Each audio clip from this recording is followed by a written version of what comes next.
toda a dor que a gente passa, todo enfrentamento que a gente tem, obstáculos que a gente enfrenta na vida, eles são parte de uma construção de algo muito maior na vida da gente.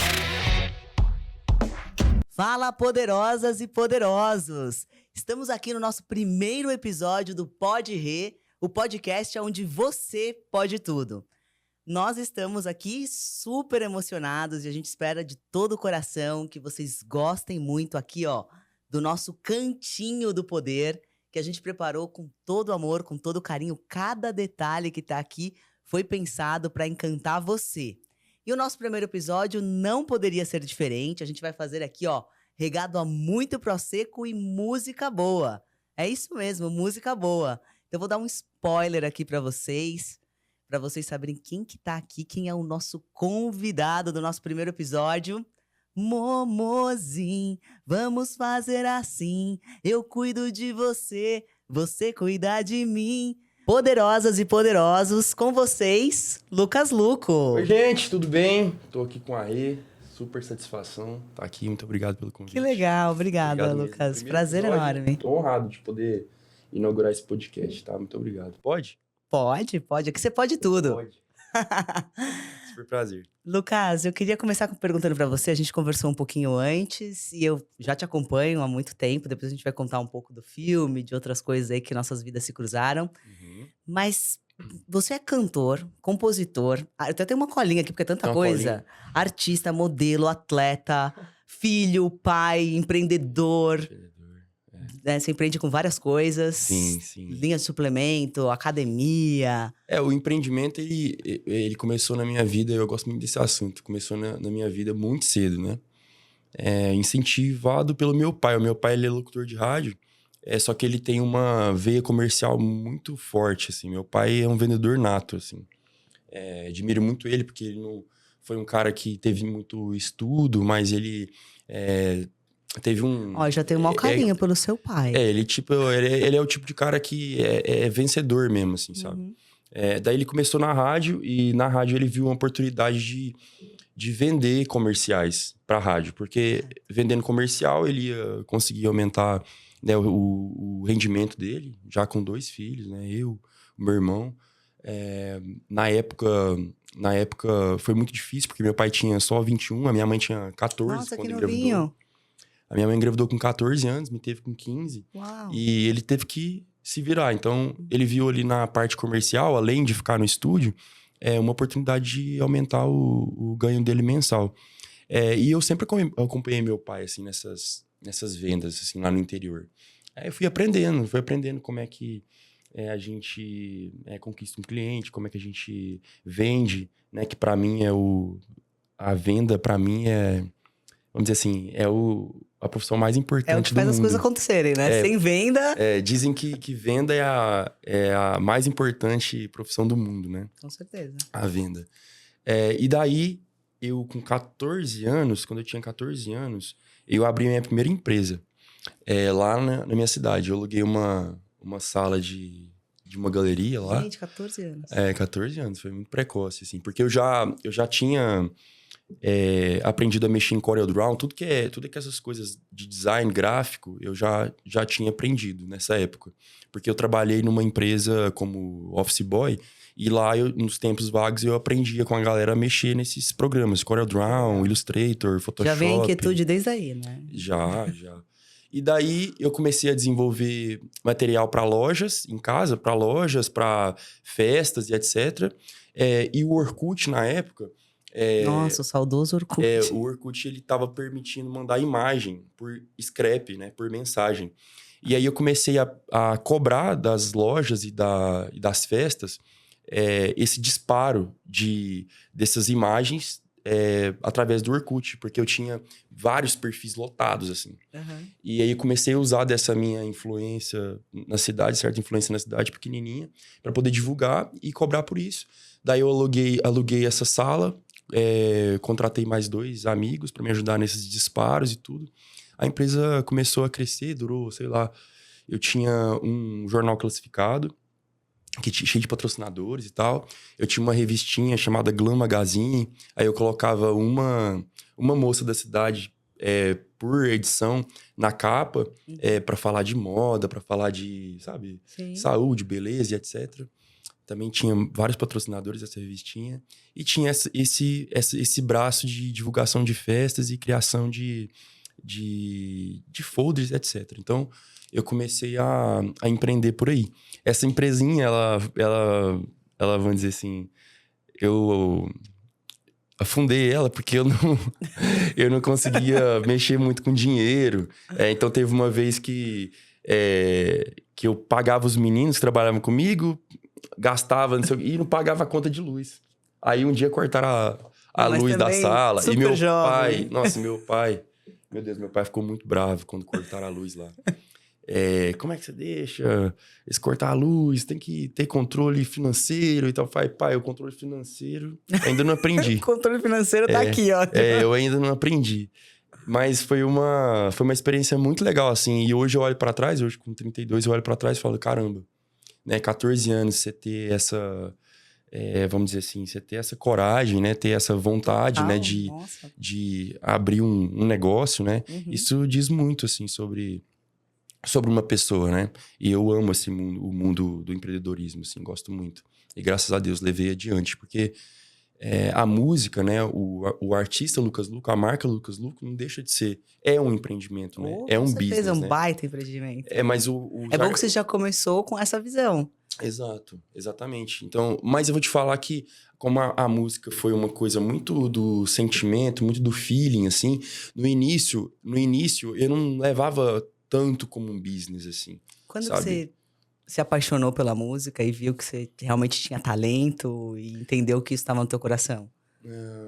Foi... Quando eu morava no interior, em Patrocínio, a minha família sempre foi muito... assim, de frequentar muito a igreja, né? A igreja católica. Então, aquela coisa de ir todo domingo, ir com a família toda. E aí, lá eu conheci o coral, eu entrei pro coral da igreja, e aí comecei a cantar lá, eu tinha uns 10 anos, mais ou menos. Eu era coroinha da igreja, e eu ficava vendo a galera cantar ali no coral. E falei, putz, eu acho que ia ser uma boa eu começar a ir nos ensaios da paróquia para poder... enfim, queria cantar.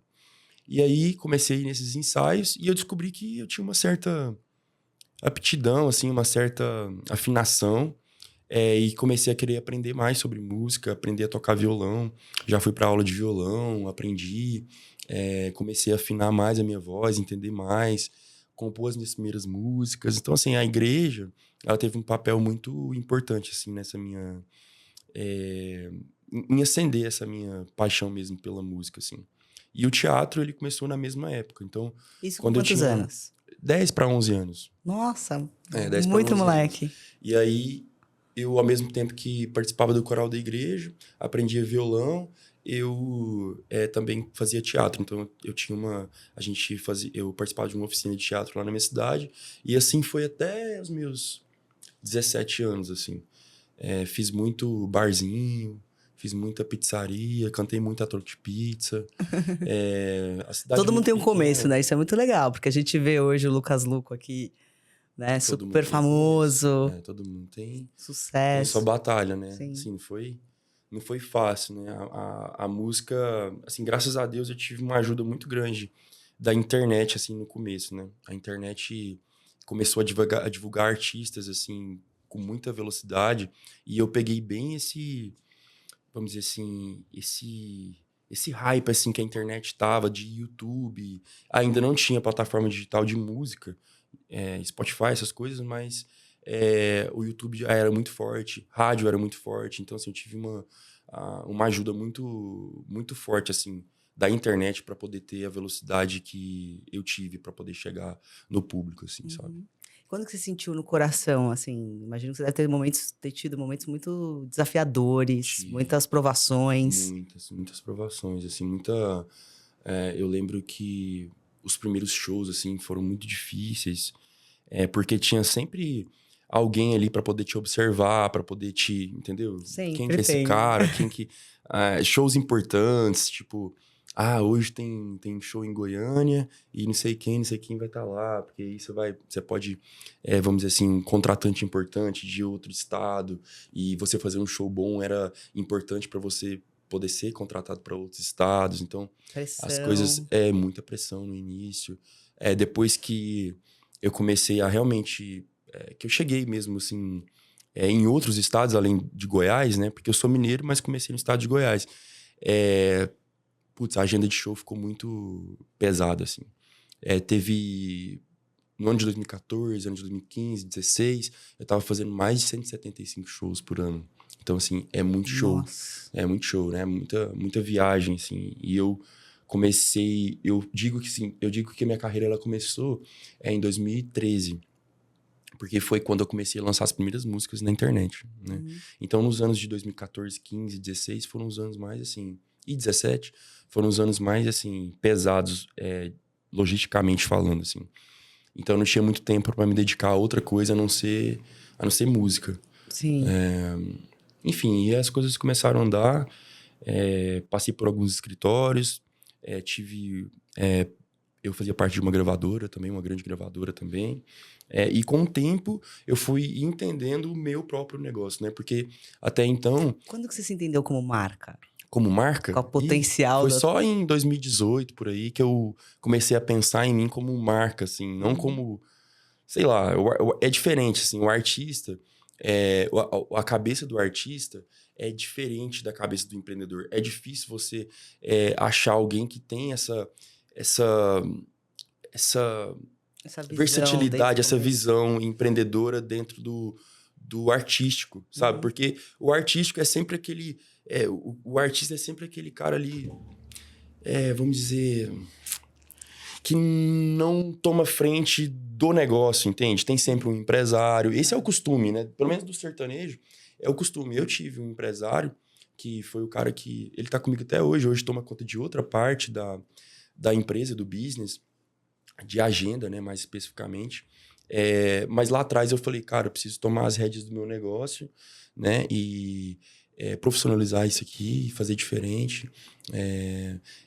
Porque eu senti que eu já não... Vamos dizer assim, não que eu não precisasse de um empresário, mas que eu queria tomar as minhas próprias decisões. Eu tinha capacidade de poder tocar isso, né? Junto com o meu pai, que hoje Aí nasce um empreendedor, digamos assim, foi empreendedor desde os 14, mas um empreendedor já profissional, já entendendo o porte que você tem. Exato.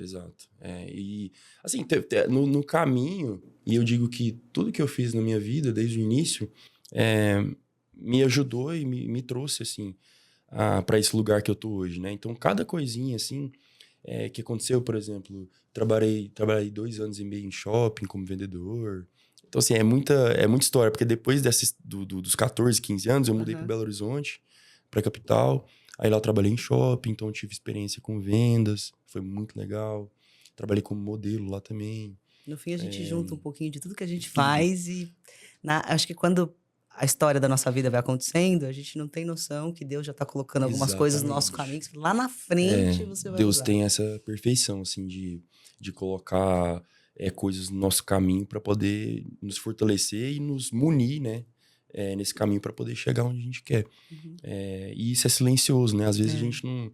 Às vezes a gente não entende. Pra perceber. Exato, a gente não entende muito, assim, esses mistérios, assim, de Deus.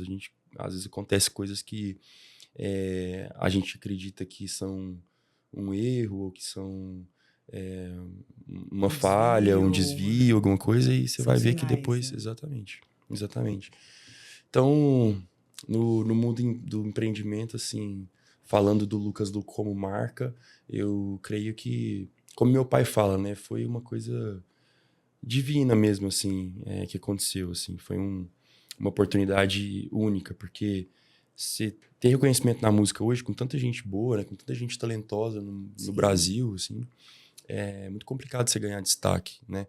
E com tanta diversidade musical, com tanta diversidade de veículos de comunicação, sabe? Com tanta coisa para chamar a sua atenção, tá cada vez mais difícil você ganhar reconhecimento, notoriedade em qualquer coisa que você vai fazer, né? Com certeza. Qualquer coisa. A gente tá muito mais competitivo. Exato, é tipo 1 em 1 milhão, né? Então, eu tenho, assim, muita gratidão, assim, por tudo que aconteceu na minha vida, e o que eu faço todos os dias é tentar retribuir isso pro universo de alguma forma, assim. Eu sei que é uma construção, você tá me contando aqui desde que você começou e tudo que você conectou, mas teve um momento que virou a chave, que você olhou e falou, caramba, deu certo, tô fazendo Teve, sucesso. Teve. O primeiro momento foi quando eu fiz meu primeiro programa de televisão. E meu primeiro programa de televisão foi o encontro com a Fátima Bernardes. Então, a Fátima, eu chamei ela de madrinha, porque ela, quando chegou lá, o Lucas Luque, esse Já artista começou com o pé novo. direito, né? Exato. Baita programa, mega Ela me audiência. contou os bastidores, assim, quando chegou lá, o Lucas Luque, um artista que tá começando, tá fazendo muito sucesso no Goiás. Ainda não tinha Mozão, que foi a música, vamos dizer assim, que foi a música que me levou, assim, ao Brasil todo, assim. Então, ela postou mesmo, e quando eu fiz o encontro, ali eu tive a percepção que, putz, você vê no celular a galera da cidade, sabe? Você vê aquela coisa, então aquilo ali me marcou muito. E foi a partir do programa da Fátima que eu procurei saber mais sobre como entrar ali naquele nicho dos atores e atrizes lá da Globo, assim. Como é que eu vou fazer um teste? Como é que eu entro pra Malhação? Porque eu sempre pensei em fazer Malhação. Aí você já tinha vontade por você Já. teatro? Já tava tudo... Tava tudo planejado, arquitetado. Planejado. Quando eu for na Globo, eu vou procurar saber como é que eu faço esses testes, né? Sim. E aí, nesse mesmo dia, eu conheci a Frida, que ela participa dessa seleção de elenco, organiza testes para as novelas, e chegou a oportunidade da Malhação, que era exatamente o que eu queria. Então, eu fiz 3 testes, normal, tipo, a galera acha que eu fui convidado e pronto, mas não é bem assim, né? Porque a Globo é a Padrão Globo, né? de qualidade, Exato, não é? eles têm que, né, tem que aprovar, ver se a pessoa realmente suporta ali o serviço. Fiz um workshop de 2 meses com o Levitz, que é um preparador excepcional junto com o elenco da Malhação. Isso já foi algo que agregou muito para mim. Daí passei no teste. O meu último teste foi com o diretor, o Léo Nogueira, na época, com os 3 diretores. E daí ganhei o papel do Hudson na Malhação. Então foi a primeira novela que eu fiz assim, na Globo. Foi bem, assim, foi bem importante para chegar onde eu tô hoje. Aí você explodiu nacionalmente. Não, na verdade a explosão nacional, ela veio antes. Ela veio com Mozão. Ah, o Mozão foi antes. Mozão foi em 2014. A Malhação foi de 2016 a 2017. Certo. Nossa, então você veio numa crescente absurda. Sim. Não, e ainda nem chegou no ápice aqui, que eu vou te contar, porque veio o Mozão em 2014. Antes disso, eu tinha músicas que eu tinha colocado na internet, mas elas foram mais regionais. Então, como eu tava em Goiânia, então começou a lotar muita casa em Goiânia, depois passei pro interior de Goiás para fazer show, depois fui pro Tocantins, Pará, o norte ali me abraçou muito, aí depois Minas Gerais, só depois São Paulo. Assim. Então, São Paulo foi um dos últimos lugares. E assim. é mais difícil chegar em São Paulo. E é o mais difícil, né? E com a Mozão, eu fiz meu primeiro Faustão, né? Então, o Faustão, quando eu cheguei no Faustão para fazer minha primeira participação lá, para cantar a Mozão, que foi a música que realmente me deu o reconhecimento nacional, ali também me deu um estalo também de que, caramba, Faustão, né? Uau. Faustão, foi bem legal o primeiro programa, ele foi muito legal comigo, depois disso eu voltei várias e várias vezes. Então, assim, esse tipo de coisa, mesmo que na hora você esteja assim, um frio na barriga imenso, um nervosismo, dá pra você ter, assim, aquele pensamento de que, putz, cheguei longe, né? Assim, Nossa, demais. Cheguei longe, assim. E como que você lidou com o sucesso? Porque a sua vida mudou muito. Eu tive uma educação, eu e meu irmão, assim, a gente teve uma educação perfeita, assim. Eu nunca fui o cara vamos dizer assim, São só vocês dois? Teu irmão tá aqui, tô olhando pra ele aqui. Sou meu irmão mais novo. A gente nunca teve... Sabe viajar na maionese? A gente fala lá em Minas, né? O cara que viaja na maionese, entendeu? Sobe pra cabeça. Sobe e tal. Então, eu sempre tive, assim, os 2 pés bem fincados no chão, assim. Isso acho que até demais. Pai. Acho que até demais, assim, vou te falar. Às vezes me falta um pouco de... Sabe, assim, às vezes me falta um pouco disso porque eu sou muito no solo, assim. Eu não crio muita expectativa nas coisas. Isso é bom. Sabe, isso é bom. Então, a gente manteve, assim, a nossa essência. Nunca, vamos dizer assim, deixei de ser quem eu sou por conta do profissional. as pessoas que me conhecem, os fãs, enfim, todo o público, né?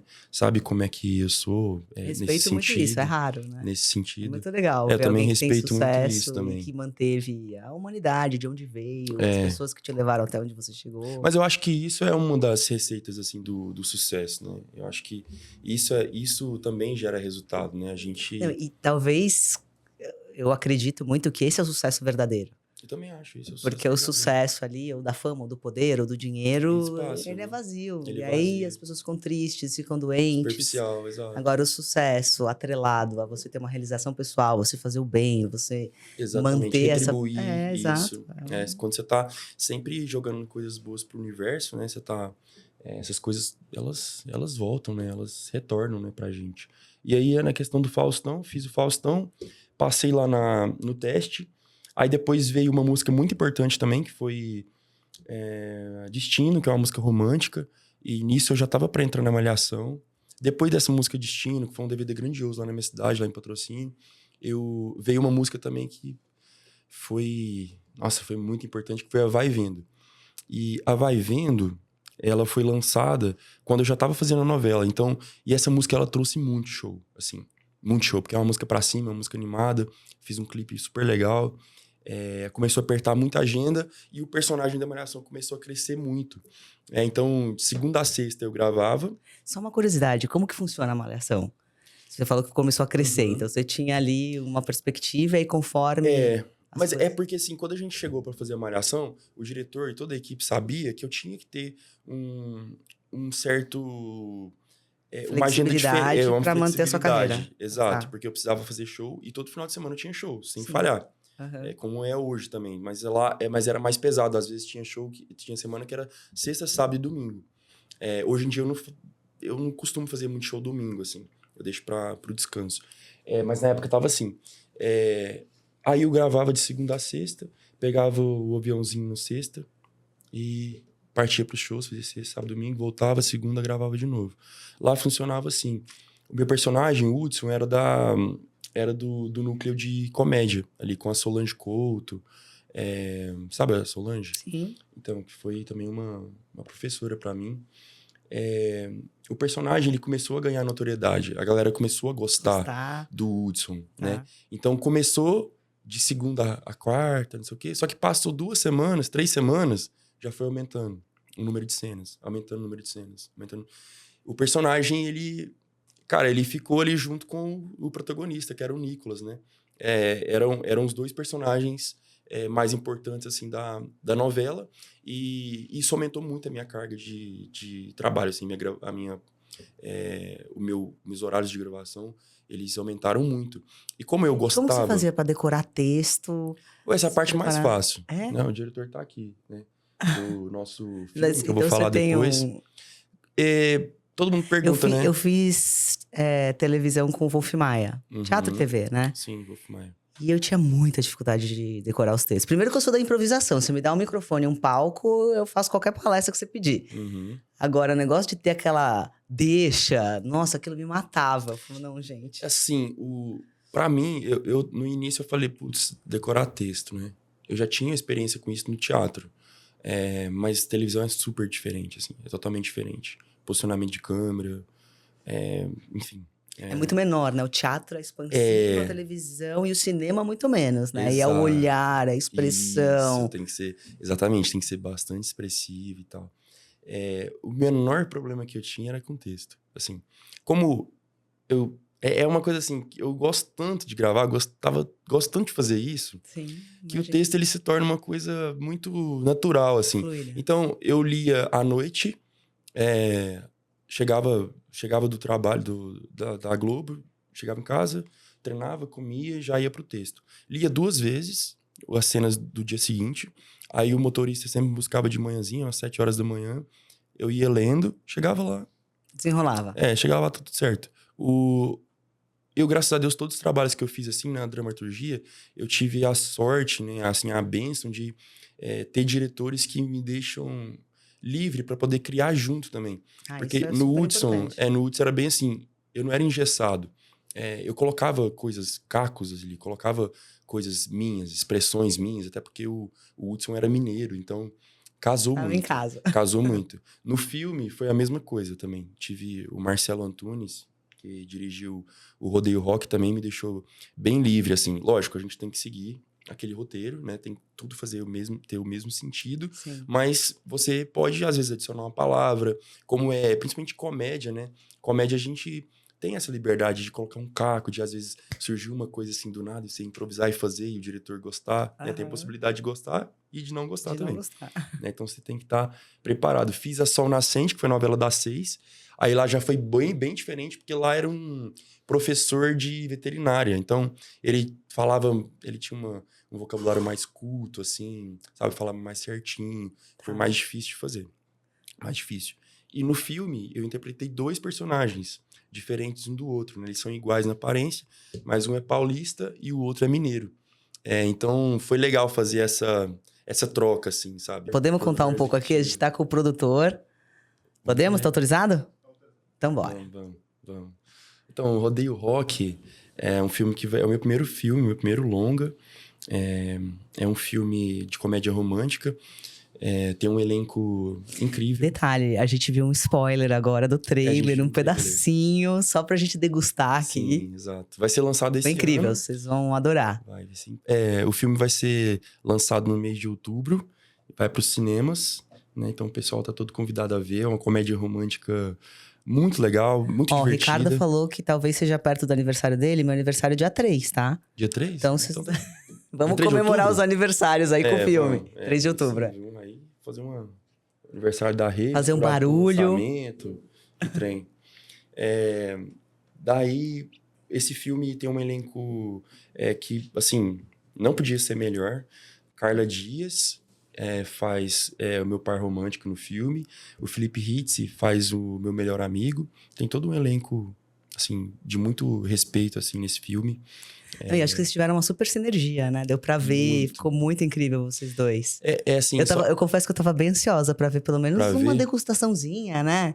Até porque foi um projeto que a gente se cruzou Começou lá com você, atrás, né? E aí depois a gente tá vendo nascer agora. Muito obrigado a você, a Apsen, por todo o apoio que vocês deram pra gente. Que porque o cinema nacional, ele precisa de parceiros, assim, que acreditam, que apostam, né, na nossa arte, que apostam no nosso trabalho. Eu tava falando pro Ricardo aqui, até antes de você chegar nos bastidores, que a gente ficou conversando um pouquinho, o quanto é gostoso apoiar um projeto que valoriza um ativo muito importante da nossa cultura. Uhum. Eu acho que como brasileiros, a gente tem que ter muito orgulho de poder valorizar todo esse universo do sertanejo, do agro. Então, eu achei, assim, fantástico. Assim, pra gente é muito legal poder apoiar. E como é, tipo, interessante você pensar, porque quando eu gravo músicas, ou gravo um filme, ou qualquer coisa que seja, um clipe, eu sempre penso assim...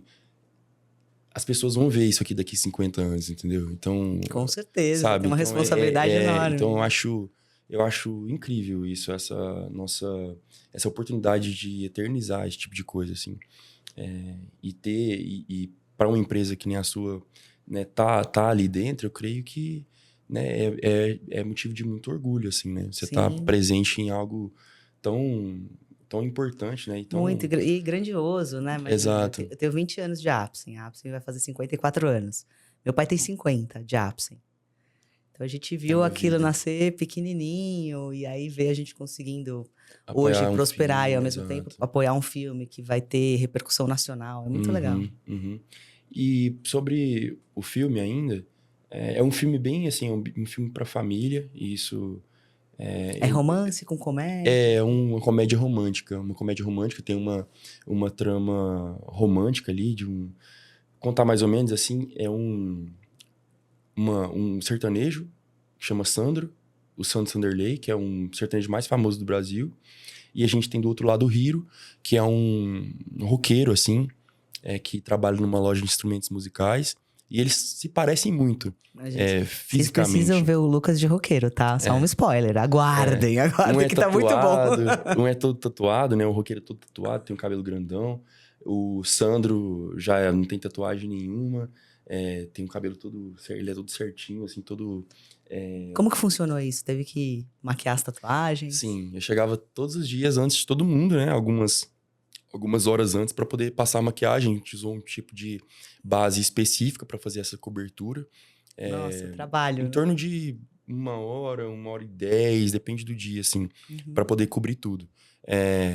Quando eu tinha que usar camiseta, aí demorava um pouco mais, porque tinha que fazer a cobertura até aqui e ficou bem realista, assim, ficou bem bom, assim. O Perfeito. trabalho do pessoal da maquiagem foi perfeito.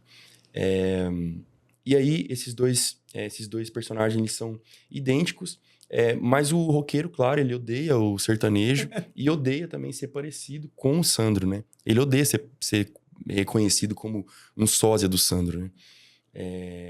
Só que aí acontece uma reviravolta, o Sandro, ele passa por uma dificuldade de saúde e tem que ser internado, entra em coma, na verdade.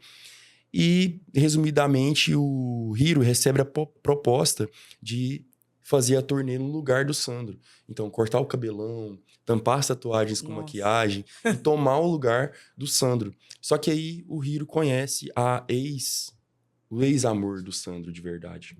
E se apaixona por ela, né? Que é a Carla Dias. Então, Que é uma construção também, né? exato. E aí vai ter toda essa situação, né? Dele se passando por quem ele não é, subindo no palco pra cantar como se fosse Nossa, o imagina que Sandro, situação, né? O roqueiro cantando sertanejo. tentando fingir pra Pro público. Luli, né? Que é a Carla, que ele é o Sandro. Enfim, é uma confusão danada, assim. Mas o filme tá muito lindo. Eu vi algumas partes, eu não vi o filme todo, vi só o trailer por enquanto, e eu já dei, assim, muita risada com várias cenas, assim. Os bastidores, falando um pouco dos bastidores do filme. A gente fez uma preparação de 2 meses para poder gravar esse filme, então não é só a gente chegar ali e começar a gravar, a gente tem uma preparação, a gente tem que entrar nos personagens antes de começar a gravar. Enfim, tem toda um background ali, né, pra gente poder fazer um trabalho da melhor forma possível. E é um trabalho que vem muito antes, né, Ricardo? Muito Até a antes. gente começou a conversar disso. Enfim, veio pandemia também, mas é coisa de alguns anos, né? Na verdade, o filme, ele chegou pra mim no meio da pandemia. Eu comecei a estudar o filme na pandemia. Aham. E a gente tava fazendo até encontros pelo vídeo, né? Pra poder discutir roteiro. Fiz alguns testes também com o diretor via internet, também com o Marcelo. E até cheguei a pensar, putz, será que essa pandemia vai deixar esse filme acontecer, né? A gente ficava apreensivo. E aí, graças a Deus, o dia chegou. Quando a gente tava gravando, os dias que a gente tava gravando, eu sempre caía na real, assim, e falava, putz, a gente tá gravando, sabe? Assim, a gente tá gravando o filme, né? Graças a Deus. Eu, pelo menos, acredito que quando as coisas são mais difíceis, elas também são mais Eu gostosas. também A gente acho. depois fala, uau, deu certo. E vamos dizer assim, quando as coisas são mais difíceis, consequentemente, você aprende mais com elas, né? E o resultado é sempre melhor, né? Quando você Valoriza mais. Exatamente, você valoriza mais. Eu fiquei curiosa de saber como que é o seu processo de se preparar. Você comentou que vocês ficaram ali 2 meses imersos, estudando.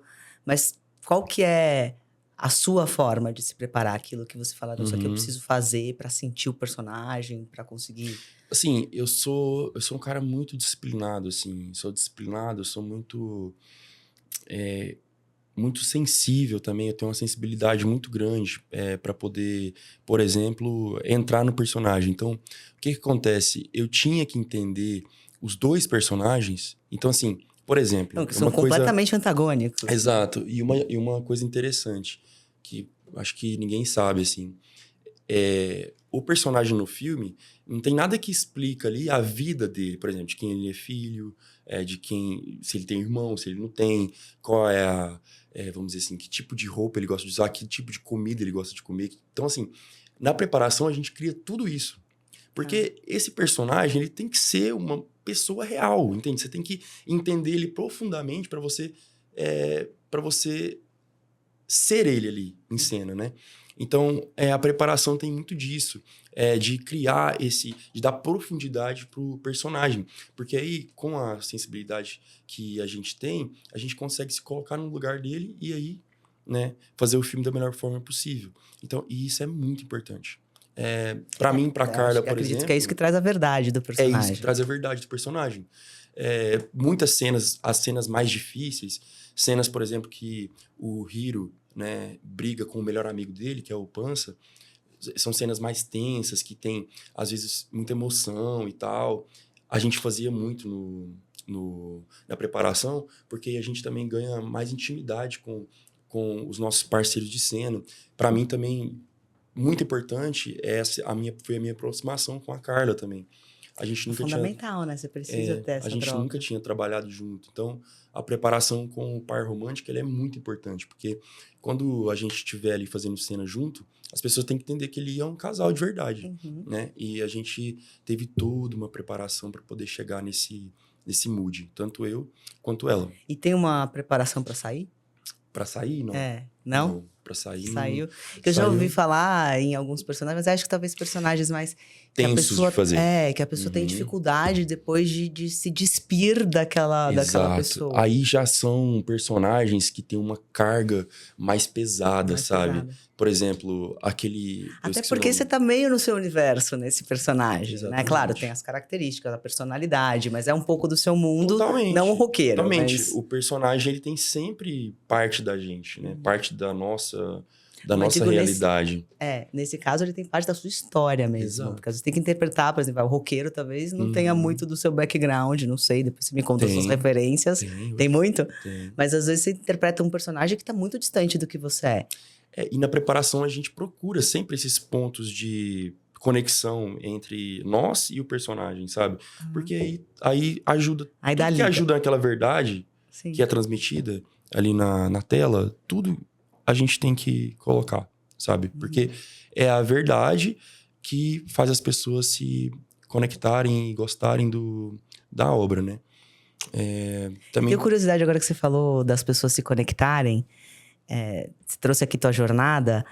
Como que é essa relação com o público, que ali é teu fã no show e te acompanha na música e também te acompanha, sei lá, desde a malhação.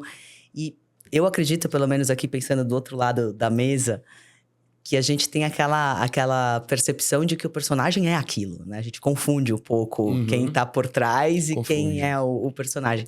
Como que é essa relação? E você tem alguma história curiosa, alguma fã que realmente confundiu ali? É engraçado, porque desde que eu comecei a me apresentar como ator, né, assim, nacionalmente, eu ganhei um público diferente, né? Veio um público diferente junto. Porque, por incrível que pareça, muitas pessoas me conheceram na malhação. Outras me conheceram na música. Então, tem pessoas que gostam... São universos diferentes. Que, vamos dizer assim, me reconhecem mais pelo trabalho na dramaturgia. E estão sempre ali, quando vai sair o filme? Quando você vai fazer outra coisa na televisão? Sabe? Sim. E não acompanha tanto a música. Então, são coisas diferentes. E tem fãs que, né, abraçam o 360, né? Aí, diversos fã-clubes e etc. Mas de confundir, assim, com personagem, você fala? Não, com personagem não. É que eu acho que você fez personagens também mais com a comédia. Mais com a comédia. Até hoje fiz o Hudson, né? Que foi puxado pra comédia. Mas o veterinário? O veterinário, não. Agora, enfim, as pessoas ainda não viram, mas eu acho que esse personagem do Rodeio Rock vai ser muita gente vai confundir. Vai ser bem interessante. Essa coisa de ter dois personagens, né? E você... colocar assim, tentar atuar com o máximo de diferenciação entre os dois, mesmo os dois sendo a mesma pessoa, né? É muito massa esse trabalho, do tipo, gravar cenas que às vezes eu tinha que fazer o Hiro, e o Hiro tem uma inflexão de voz diferente. O Hiro já fala mais assim, o Sandro já fala mais assim. Então, e o sotaque muda, o trejeito muda, a forma, vamos dizer assim, a postura muda, o jeito de andar muda. Então, tudo isso, na preparação, a gente veio construindo. E de tanto você fazer na preparação, você entra no automático? Automático. É muito bom gravar. Fantástico. Te falar assim, que a única coisa ruim de gravar, tanto novela quanto filme, e filme é mais difícil ainda, a demora, às vezes. você gravar a cena, porque é muito complicado, assim, mudar a câmera de lugar, iluminação, e ainda mais filme, que, assim, TV já é uma coisa mais rápida, assim.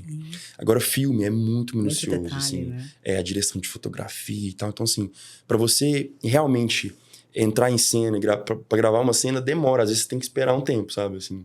Então, isso que é a parte... Isso atrapalha pra você entrar no personagem ou não? Não, de forma alguma. Não atrapalha, mas ia ser tão bom se... Porque às vezes você tá ali no pique, sabe? Aham. Então, pra eu não falar só coisas boas, né? A única coisa chatinha que tem é essa coisa da espera, mas é por conta dessa minuciosidade que existe nessa coisa da iluminação, nessa coisa da preocupação com a estética da imagem, né? Assim.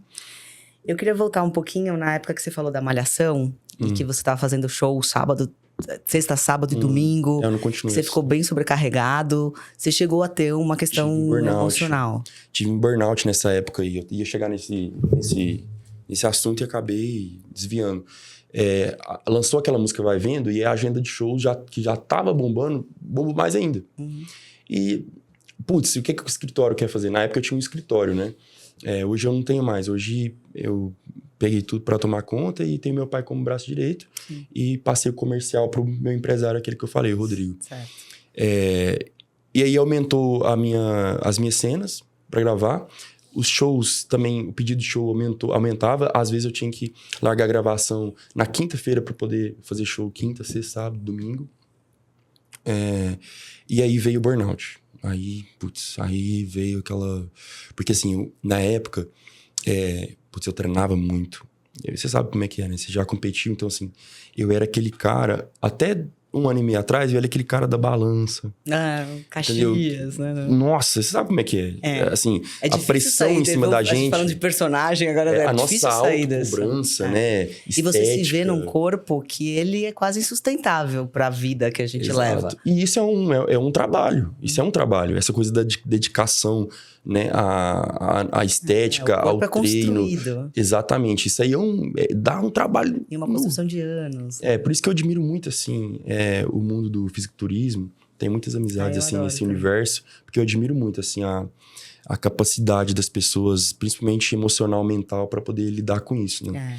Enfim, muito mais mental. As pessoas até acham isso curioso. É muito mais mental do que físico. Muito mais. Muita gente me pergunta, quantas horas você treina? Pouco. Hoje o treino é estratégico. Não importa. Às vezes você treina 1 hora, 1 hora e meia, mas o que você faz nas outras 23 horas... É o que importa. É o que importa. Na verdade, como é que é? A alimentação, 80%, disciplina. 85%, né?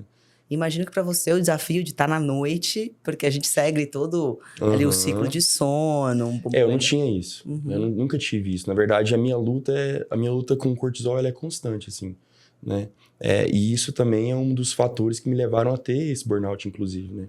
E na época eu já tinha a ajuda do Paulo Musi. O Paulo é meu médico há 9 anos, mais ou menos. E quando eu comecei a me consultar com o Paulo, eu tava bem nessa época do burnout. Foi muito difícil, assim, essa época. Mas, por incrível que pareça, quando eu tava ali trabalhando, atuando em frente à câmera, isso não existia. Passava. Quando eu tava no palco também, isso não existia. O meu negócio era na logística, a minha dificuldade era na logística, sabe? No acúmulo de funções, você faz bastante coisa, né? No acúmulo de coisas. Exatamente. A mente fica... E como que você lidou com isso? Como que você saiu? O Paulo te ajudou? Você chegou o Paulo me ajudou muito. Foram vários profissionais que me ajudaram, assim, né? Você continuou, então, você conseguiu continuar mantendo a sua rotina? Consegui. E administrando essa carga, essa situação ali no paralelo. Que eu não podia... Não podia parar. Que é o recomendado. Seria o ideal. Tem Nossa, burnout, seria o ideal, mas eu não conseguia, assim, na época eu não conseguia fazer isso. Teve um dia que eu não consegui gravar, assim, um dia. Nossa, pouco. E teve um guerreiro. show que eu não consegui ir, que foi o show que eu não fui, e aí saiu notícia pra todo lado. O Lucas tá sofrendo com burnout, deprê, etc. E aí eu comecei um tratamento. Eu tenho os mesmos médicos até hoje.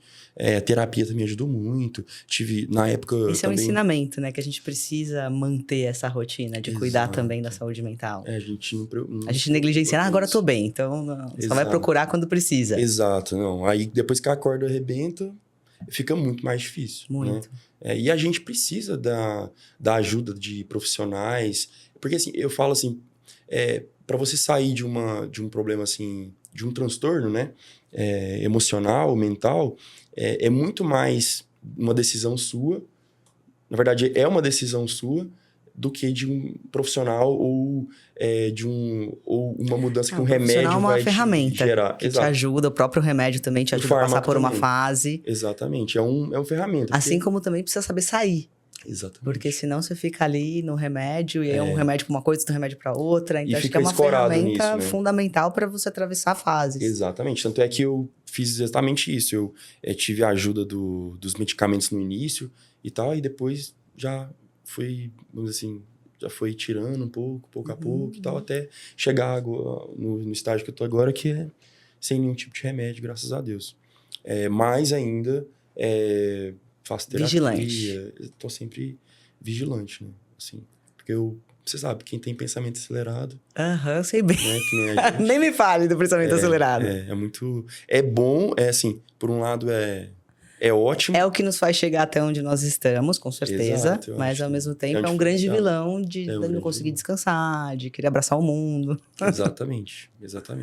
E o esporte te ajudou, imagino, bastante. Ao mesmo tempo, você comentou, e eu também sofro da mesma coisa, assim, que ao mesmo tempo é uma coisa que você precisa descansar e não consegue abrir mão. Você quer fazer a coisa milimétrica. Exato. Então, você teve um momento em relação ao esporte desse, poxa, tá demais. Tive. E hoje você consegue equilibrar melhor. Nessa época, a minha válvula de escape maior era o treino. Então, assim, nessa época, nossa, eu treinava muito. Assim, às vezes eu ficava 2 horas treinando. Porque era naquele momento que eu tinha um alívio, sabe? Assim, então, mesmo com a carga, assim, de trabalho pesadíssima, eu sempre arranjava um jeito de treinar, sabe? Assim, sempre arranjava um jeito de treinar. E isso foi muito importante. Mas chegou depois de uns 4 anos, eu tive uma lesão no tendão do peitoral maior. E depois dessa lesão foi que eu repensei um pouco essa minha relação com a atividade física, que eu acho que estava demais. Estava demais, sabe?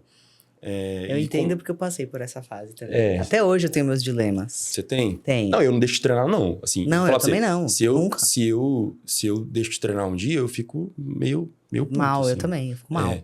Mas assim, eu aprendi a equilibrar mais as coisas, sabe? Porque por muitas vezes eu chegava assim, exaurido. A gente percebe, e também, óbvio, o corpo é uma construção também. Depois que você já conquistou, é difícil você crescer, você ganhar massa. Então, aquela hora que você tá ali lutando pra... Mas depois que você conquista, você entende que é uma manutenção, que você consegue treinar mais estratégico, treinar menos, com menos carga. Não ficar tão restrito na alimentação. Você é novo, mas eu, por exemplo, eu ferrei meu joelho. Então, hoje eu preciso entender que eu posso treinar com menos carga e ter o mesmo resultado. Uhum. Desde que eu faça o músculo trabalhar por mim. Então, o meu personal fala muito, faz ficar difícil. E às vezes eu tô com um pezinho ali ridículo e eu falo, nossa, mas a cadência, né, o número de repetições, fazer. Aquilo muda tudo. Sim. Né, muda tudo. Então, assim, o esporte ele foi vital, assim, pra minha melhora. Mas também chegou uma hora que eu tive que repensar, né? E como que era manter dieta nessa época que você estava lá, regradinho ali, pesando? Marmita. Você sai com a marmita até hoje, dia, né? até de madrugada. Até hoje eu tenho uma mala só pra suplementação, alimento e etc, que anda comigo. Hoje... E quem que organiza pra você? Que é um trampo, tudo eu, né? assim, Pesar, na verdade. arrumar. Não, na verdade, isso aí eu tenho em Uberlândia, na minha casa, eu tenho a minha ajudante Renata e a Maria Helena, elas fazem tudo e quando eu vou viajar, elas arrumam, pesa que elas já sabem tudo e colocam na mochilinha. Mas e você foi chato? Porque eu também tenho, a pessoa que trabalha comigo, ela faz, mas eu falei, tem que ser exato, porque às vezes ela fala, 5 gramas vai fazer Eu era assim. Tem que ser exato. Exato, eu era assim. Só que tem 1 ano e meio, mais ou menos, 1 ano e 8 meses, que eu decidi dar uma flexibilizar descansada. um pouco. Flexibilizar, assim, na verdade. Então, hoje, eu saio pra jantar, sabe? Eu não bebia, não tinha Eu também, mas é bom, né? Dar uma flexibilizada. Comecei a beber. E a hora que você quer, você sabe que você liga uma chavinha ali, dá uma apertada na dieta, volta 100%. Exato. Hoje em dia eu não tenho mais essas coisas, não tô pesando comigo. Eu acho que o meu personal fala muito uma coisa que eu adoro, assim, mantém a base. Ele fala pra mim, tua base tá aí. Isso. Então subiu o percentual. A hora que você quiser, você enxuga. Isso. E tá tudo certo. Então, vamos manter a base, vamos perder É. massa, vamos ficar ali controlando, sobe um Exato. pouquinho, desce um pouquinho o BF. Isso. Eu me sinto assim também, sempre pensando assim que tô sempre pronto pra qualquer mudança. Aí que eu gosto de surgir. comer, você gosta de comer? Nossa, eu amo comer. E quem treina fica com mais fome, né? Eu gosto muito de comer. Eu bato uns pratos de pedreiro, assim, que ninguém eu acredita. gosto muito de comer. Eu como mais que meu marido. Então, tem várias vezes que a gente sai em restaurantes, quando eu fazia off de competição, Ah, sei, come muito. desesperada, assim, parecendo uma draga. E depois da competição, hein? Então, Meu nossa, Deus. eu tive uma vez que eu fui num italiano depois da competição, e eu comecei uns 3 pratos. Eu tava com o Renan, sabe quem é o Renan? Qual é, A não? Renan Cardoso, eu acho, da Forfeit Club. Ah, sei. Sabe quem é o Renan? Sei. Eu tava Tem um canal com no ele, YouTube. a gente tava competindo juntos, e pô, ele é grande, né? Ele não conseguiu comer tudo que eu comi no jantar. Meu Deus. Tava ele e a namorada. Aí a gente voltou pro hotel. E eu ainda pedi uma pizza e uma batata grande. Comi a pizza inteira e a Jesus. batata. Aí depois eu deitava no chão e falava, Senhor, eu vou morrer, desculpa. Aham. Eu não conseguia respirar, meu coração disparado. Meu Deus, eu vou morrer. É, porque você sempre, quando a gente fica... Eu falei, imagina que morte ridícula morrer de tanto comer, Meu gente. Deus. Falei, não. Deus me livre. É o desespero de quem passa a restrição. Mas todo mundo que compete tem esse momento de glória, né? Tem, de comer depois. Até, e é muito engraçado que às vezes, se você erra um pouquinho na sua preparação, você come e no dia seguinte você tá com o shape muito mais bonito. Você fala, puta que droga. Exatamente. Tanto que depois eu aprendi a sujar antes de competir. Eu tinha medo, eu não queria sujar de jeito nenhum. Hoje usa muito disso, né? Muito. Antes de subir no palco, dá uma Muito. sujadinha. Eu, quando fui rainha de bateria, eu comia McDonald's, que é a coisa que eu mais gosto na vida. Eu comia um lanchão do Mac antes de entrar. E desidratada, assim, a única coisa que eu fazia na hora de entrar na pista, eu tomava meio Gatorade. Que era assim, pra não morrer mesmo na pista. Mas é que eu competi bastante. Então, assim, eu sofri nas primeiras competições. Depois, pra mim, já era mais ok. Você já Antes tinha... eu queria matar todo mundo, tirar carbo. Eu falava, Senhor do céu, Meu desculpa, nem Deus. eu me aguento. A primeira vez que eu competi, eu descobri por que as pessoas fazem jejum. Nossa, eu fiquei tão conectada com Deus, eu percebia tudo. Eu ficava mega Sério? emotiva. Nossa! Mas jejum de quantos dias, assim? Não cheguei a fazer jejum efetivamente. Quando você restringe muito a comida, restringe. tira o carbo. Aí eu comecei a entender quem faz jejum efetivamente. Caramba. Para de comer. Porque eu tava tão, assim, emotiva, assim. Eu olhava as pessoas nos olhos, eu chorava. Nossa. Falei, nossa, que loucura. Legal esse efeito do jejum. É. Não conhecia. É. Mas o pessoal usa muito mesmo, né? Assim, pra prática religiosa, né? Sim. Eu entendo. É uma limpeza, não deixa de ser, né? Porque a comida, a bebida, todas as distrações humanas, Exato. elas levam a gente por um certo... uma ilusão. E aí, quando você tira tudo isso, é a vida real. Fala, é fácil viver tirando a dor aqui, tomando um negocinho. São válvulas de escape. Quando você tira todas as suas válvulas de escape, é você e a tua guerra diária e os teus monstros. E com certeza você deve ter aprendido muito também com essas, né, com essas competições também, né? Não só fisicamente, né? Vida, Mas né? exatamente. Mentalmente, se fortalecendo mentalmente. Você falou que você faz Gil, é isso? Sim. Eu parei na pandemia. E aí depois eu ainda não voltei porque fui em algumas competições e tal. Não voltei porque depois que acabou tudo, né? O Covid e tal, eu tava com um filhinho de 1 ano, né? Então eu não podia voltar por conta da questão do vírus e tal. Aí eu tô me programando ainda, porque tem que saber dividir bem, né? Não dá pra eu poder fazer... Você faz muita coisa. Exatamente. Então tem que escolher os dias certos, estou me programando pra poder voltar, porque é uma coisa que eu gosto muito também, assim. Gosto muito. O Gil é muito legal, dá uma base muito legal. Exato. Eu queria aproveitar que você falou do Luca. Eu admiro muito a sua relação com seu pai. Eu acho que todas as vezes que eu assisti 11 Vidas, eu acho que as próximas eu vou chorar. Porque eu também trabalho com meu pai, então assim, é um negócio que me toca profundamente. E, poxa, a gente teve contato com seu pai, ele é muito doce, enfim. Assim. Ele é mesmo. Então, tem muito de você, do seu pai na sua paternidade? Oxe, tem, com certeza. Tem muito. Cara, o meu pai... Pra gente, o pai da gente é sempre o melhor pai do mundo, né? Mas o meu, realmente, assim, ele... Admiro muito a história dele e aposto que é a mesma coisa com você também, né? Muito. Admiro muito a história do meu pai, essa capacidade que ele teve de dar essa educação que ele e minha mãe deu pra mim e pro meu irmão, assim. E agora, me vendo como pai, cara, é bem interessante, assim. Deve cair várias fichas, assim, de coisas que você viveu com seu pai. E ainda vão cair muitas também. Com certeza, ele Porque o Luca tá só com 2 anos, assim. Então, vão cair muitas fichas. E eu tô tão, assim, feliz, assim, de ver ele agora assim, no lugar de avô, assim, sabe? Então, é tão emocionante ver isso, sabe? O Luca tem um apego tão grande, assim, com ele, com a minha mãe. Ai, que gostoso. Vô e vó é a coisa melhor que tem na vida. E eu vejo muito, assim, eu sou... O meu pai... Cara, meu pai... Ele sempre foi o cara que me apoiou em tudo. Por exemplo, quando eu tinha aquela idade dos 16 e eu quis mudar de cidade com cara e coragem, ele me soltou, entendeu? Ele me soltou e confiou, acreditou. Ele literalmente fez o que os pais deveriam fazer, que é criar pra vida. Exatamente, porque acho que se ele não tivesse feito isso, talvez eu não tinha a oportunidade de chegar onde eu cheguei, assim, de me deixar à vontade, né? Ele nunca foi o cara de me pressionar a ser isso ou ser aquilo, entendeu? Então ele me deixava livre. Lógico, teve muitas vezes que meu pai, né, me deu uma apertada, assim. Conselhos, né? Tipo, direcionamento. O que você vai fazer de sua vida, né? Você tem que firmar em alguma coisa, você tem que... Então, assim, já tive muitas conversas duras, assim, mas tudo teve um propósito. E quando que ele começou a trabalhar com você? Meu pai... é mais recente. Como eu passei por 2 escritórios, depois que eu saí, e aí eu chamei meu pai para começar a trabalhar comigo e ser meu braço direito hoje no empreendimento Lucas Luco, né? Porque hoje eu tenho um ecossistema em volta dessa marca, né? Pera que eu quero falar do ecossistema. Teu irmão trabalha com você também? Trabalha, meu irmão trabalha na assessoria. Que legal. E como que vocês separam? Ou não separa? Não. Trabalho...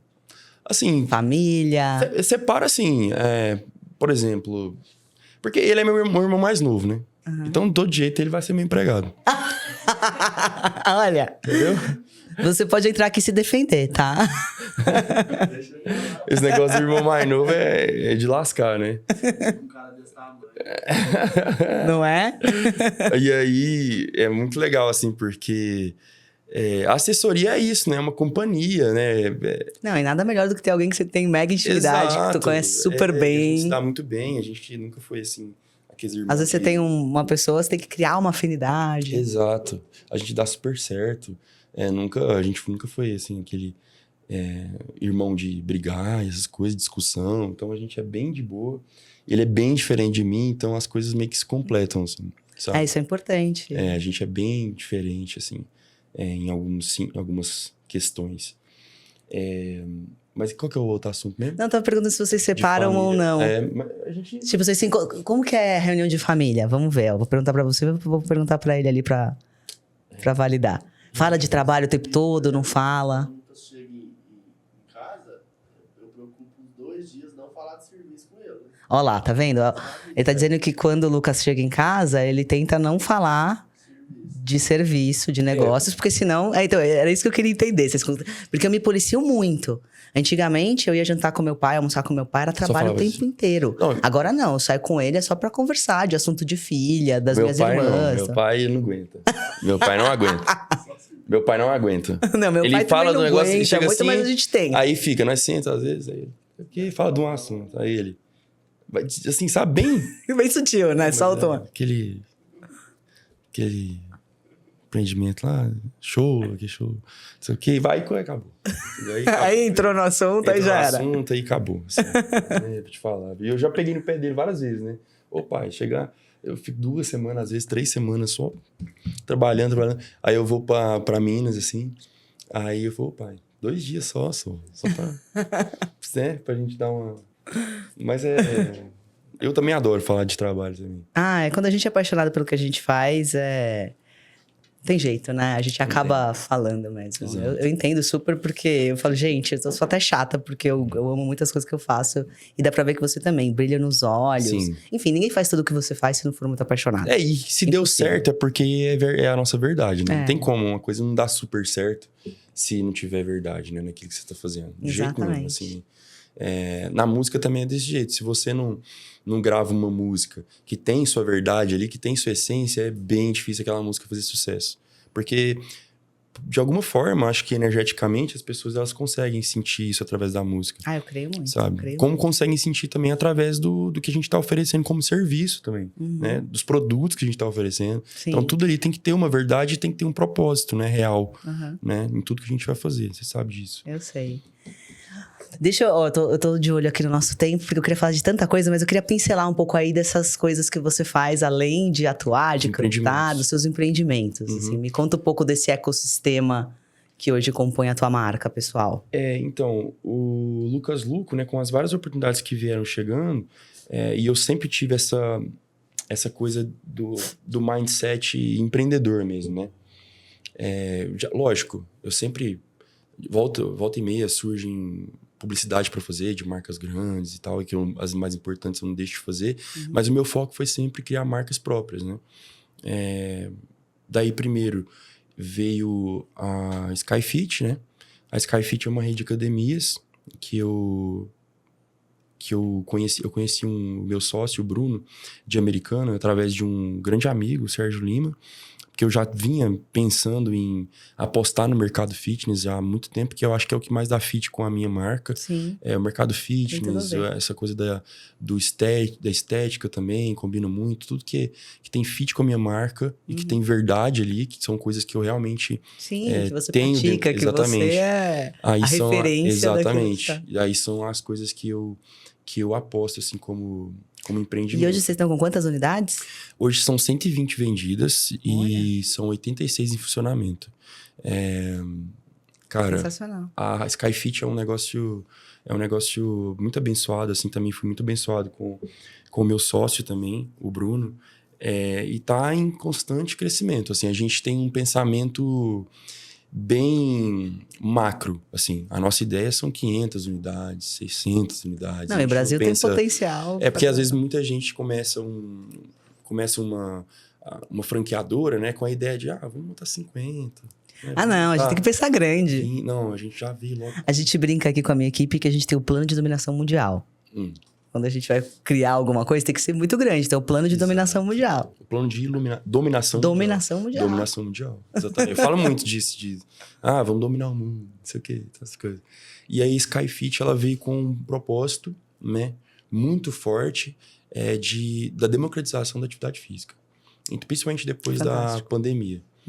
Na pandemia, no meio da pandemia, me deu um instalo, assim, veio um feeling muito forte, assim, desse boom que o fitness está vivendo hoje, né? O fitness, o saudável. Sim. Né? As pessoas com a mente mais aberta. As pessoas se deram conta mais ainda do quanto é importante. A conscientização veio... Exato. O brasileiro não tinha muito essa cultura de prevenção, de conscientização. E acho que agora todo mundo se viu vulnerável, falando, preciso cuidar da minha saúde. Hoje, a nossa cultura sempre foi a de remediar, né? E não a de prevenir, né? E eu sou apaixonada por musculação, porque pensando em longevidade, a gente vai viver, sei lá, 100, 120, 150, algumas gerações. Exato. Se a gente não cuidar do nosso aparelho, daquilo que a gente tem pra viver de morada, a gente não vai durar bem. Exatamente. E a musculação, a gente sabe, eu lido muito com ortopedistas, é o esporte que mais vai trazer essa segurança para proteger as articulações. Então, acho que você está também como missão num lugar muito especial. Essa é a missão da rede, essa, de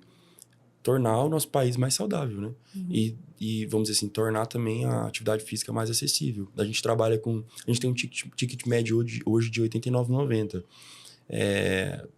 Dependendo do tipo de plano que você escolher, você pode pagar até R$ 79,90 por mês.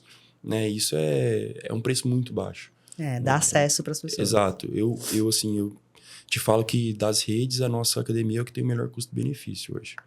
Lógico, né? Lógico, que vale. É o melhor custo-benefício. As academias são lindas, enfim. Onde chega, assim, a cidade para, assim. Aqui em São Paulo, a gente tem Moca, tem Tatuapé, tem Tremembé. Agora a gente vai inaugurar ali do lado do metrô Carrão. A gente tá sempre procurando lugares populosos, assim, sabe? Onde a gente acha que tem match, assim, com a rede. Eu tenho também a Top Whey também, que é uma marca de suplementação, que eu estava te falando. São 39 produtos. Nossa, bastante. A gente tem muito essa preocupação com corpo e mente, né? Então, é a primeira marca de suplementação que tem essa preocupação com mente e corpo.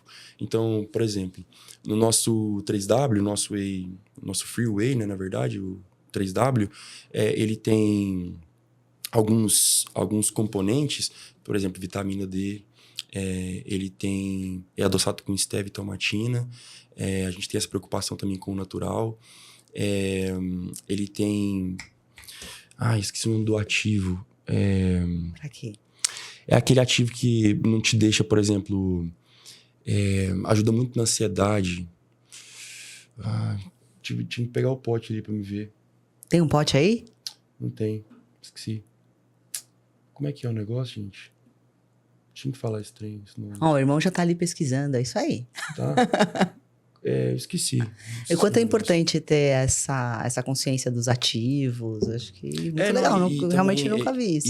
E essa também, eu acho que a gente deu vários passos à frente, criando produtos que têm preocupação com mente também, né? Então, hoje a gente tem produtos voltados para a saúde do intestino.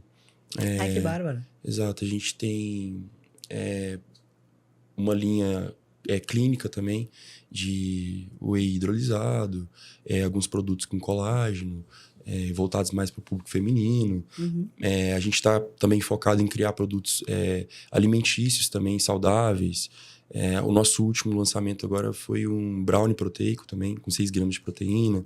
Um gosto incrível. Esse mercado evoluiu bastante, mas ainda tem tanta oportunidade. Eu sempre fico com vontade, nossa, eu preciso que as pessoas façam coisas mais gostosas e ter mais alternativa. Muita coisa. Porque a gente que faz muita dieta, assim, acaba ficando bem restrito. Restrito, exato. Então, a Topwhey, que já fez 2 anos e meio já, a gente está crescendo bastante.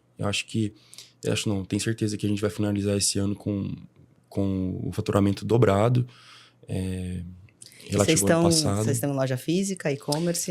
O nosso foco é loja física. Tá. Porque eu acho que, vamos dizer assim, eu acho que essa base, ela é muito importante, né? Porque começar uma marca hoje no Brasil só na internet, eu acho que é muito, sabe, não é tão, acho que, não sei, sabe? Pelo menos o meu tipo de pensamento e dos meus 2 sócios é esse, de criar uma base bem forte, criar essa relação. Porque depois o e-commerce ou o digital acontece naturalmente. Exato, né? criar essa relação humana, recompra. principalmente com profissionais da área de saúde. Sim. Então, a gente está sempre criando nosso relacionamento, fortalecendo relacionamento com nutricionistas, né, médicos da área. Isso é muito legal. Enfim, construir essa base sólida e a internet vai ficar para vamos dizer assim, para um outro estágio, vamos dizer assim. A internet hoje tem a sua divulgação, a gente vende pela internet, mas não é o foco. Uhum. Nosso foco hoje é no real ali, né? No tete a tete com o nosso cliente, com os nossos revendedores, com os body shops, com as farmácias também, que a gente está em muitas farmácias hoje, já, graças a Deus. E tá rolando, assim, tá rolando. Eu tenho certeza que logo menos eu vou ser um dos maiores empreendedores do fitness. Aí sim, adoro, muito bom. Vamos ver o que mais. Eu tenho também uma plataforma de treino online, o treino híbrido. Essa eu não sabia. O treino híbrido, que vai passar por algumas mudanças. A minha ideia é que o treino híbrido, agora, a partir do ano que vem, tem um outro nome e que eu consiga criar uma plataforma de treino online com diversas modalidades, né? Não só a musculação. Hoje em dia a gente tem um treino, a gente chama de treino híbrido, porque a gente mistura musculação com um pouco do treino funcional. E aí eu queria trazer... Isso é muito legal porque eu acho que populariza mais, porque não é todo mundo que gosta de musculação. Exato. Você traz uma coisa mais... Por exemplo, meu pai está com 54 anos. Ele usa o aplicativo do treino híbrido para poder treinar. Que legal. E ele é um grande case para mim, porque ele não entende muita coisa. Uhum. Mas quando ele chega lá e vê o treino dele do dia, e tem os videozinhos lá, exemplificando, ele consegue treinar. Então, eu quero evoluir com esse aplicativo e colocar outras modalidades ali e colocar autoridades de cada uma desses modalidades de treino para poder ministrar essa planilha. Uhum. Né? Então, esse aplicativo ainda tem muito para evoluir. Estou esquecendo de alguma coisa? Acho que é isso. Então eu quero aproveitar e fazer um brinde aqui com o nosso parceiro, da Lídio Carraro. Você vai ganhar um presente deles. Carraro. Vamos celebrar o teu sucesso, você estar aqui na nossa primeira edição do Pode Rê. Um brinde. Muito Oi, feliz, que obrigada. esse podcast traga muitas alegrias, muitas experiências, muito Amém. aprendizado.